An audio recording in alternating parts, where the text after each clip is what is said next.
Banking, the greatest scam on earth. Thomas Jefferson said, "I believe that banking institutions are more dangerous to our liberties than standing armies. If the American people ever allow private banks to control the issue of their currency, the banks will deprive the people of all property until their children wake up homeless on the continent their fathers conquered." Jefferson's warning is already here. 40 million Americans are living on food stamps. Millions more are now homeless, living in tents, all because of one institution, the Federal Reserve System. The Federal Reserve is a group of private bankers who have stolen the money creation process from the American people.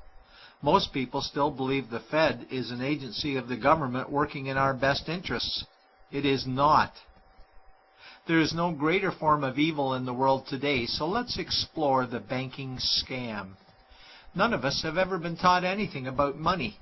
The reason is to prevent us from learning the truth that money is a trick and money is a trap.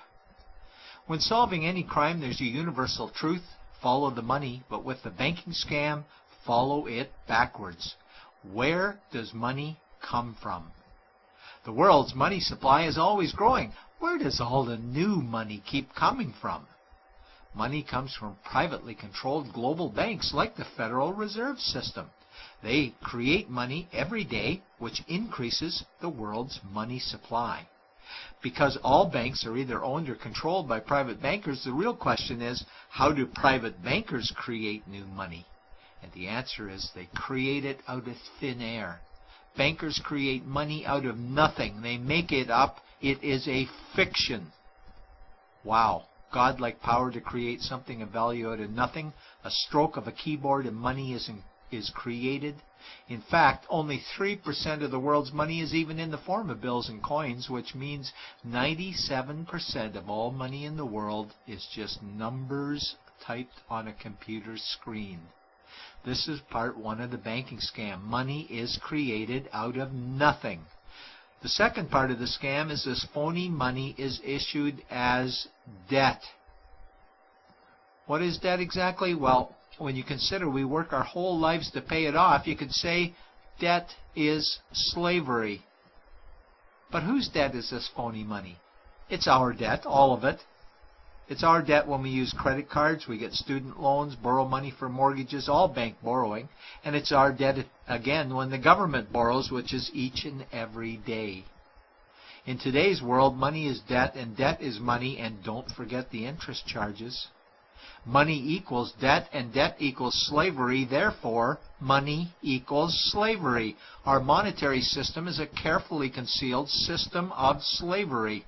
Why? Because our government can create the same money for free with no interest charges, just like they used to, as the Founding Fathers designed it inside the United States Constitution for our protection against private bankers. The third part of the banking scam is very evil. When bankers create money from nothing and issue it as debt, they only create the principal portion of the debt. They do not create the money for the future interest payments. There is not enough money in existence for all of us to make our interest payments. In fact, our money creation system is even mathematically impossible.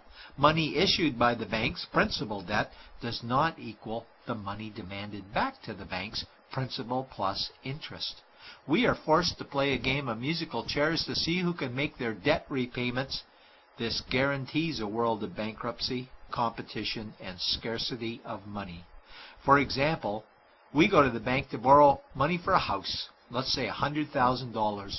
The moment we sign the loan document, the bank creates the money out of thin air. A $100,000 debit gets registered for us and a $100,000 secured credit for them. Then one of two things happens. Either we give the bank 30 years of labor making house payments totaling $300,000 for the original $100,000 we borrowed, or the bank takes our house. The bankers get either our labor for life or our house, and often they get both, all from money created out of thin air and issued as debt, for money made out of nothing.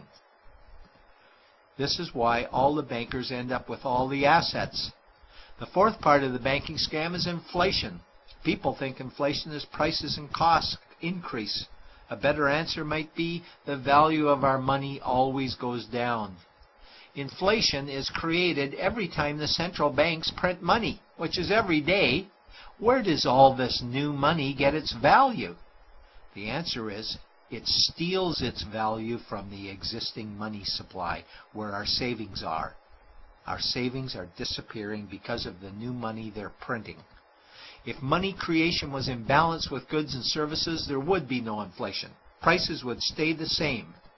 But the reality is banks always print money, driving prices ever higher, which steals the value of our savings, making them disappear.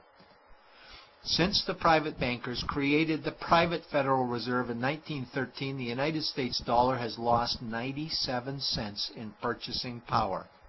An item in 1913 that cost $100 in 2011 cost $2,230, a price increase of 2,130%. This is the banking scam. 4 parts. Private bankers create money out of nothing and charge interest on it. There is no money created for the future interest payments, and inflation steals our savings every day. In order for the banking scam to be pulled over our eyes, the bankers need help from the likes of paid-for politicians and appointed civil servants, military-industrial complex, mainstream media, multinational corporations, and the bankers' good buddies. For example, what do our banker-controlled television networks say about criminal bankers? "Oh, bankers are our saviors. Chairman is Man of the Year. He saved the world. Bankers really do deserve their bonuses. They're so smart."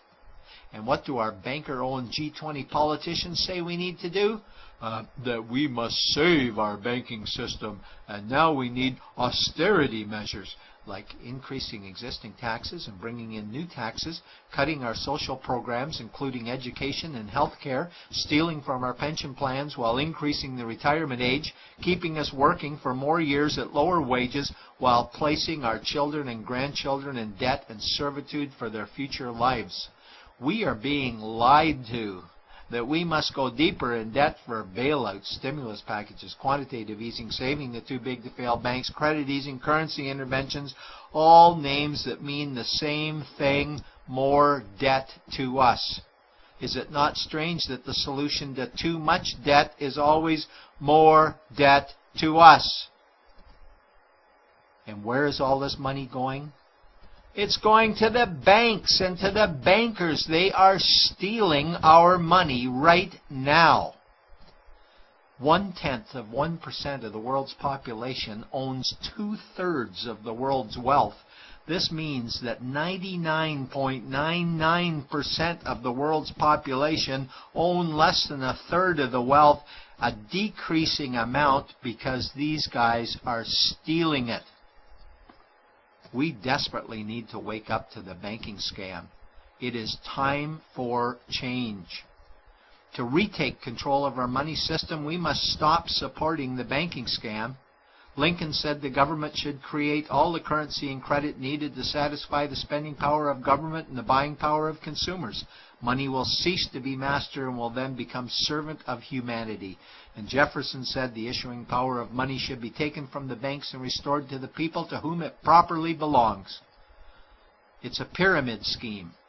And we, the people, are the bottom layers of the banking pyramid. Without our support, the banking scam collapses. We have to do it ourselves. Wake up, get active, wake others. Remove our money from the bank. Buy gold and silver coins. Get out of debt. Rip up your credit cards. These actions will bring down the banking scam. Only vote for politicians who support debt-free money, or run for office yourself, and turn off mainstream media to search for the truth while you still can. And support every effort to end the Federal Reserve System and all the privately owned central banks. Let's bring these criminals to justice to get our money and our countries back before it's too late.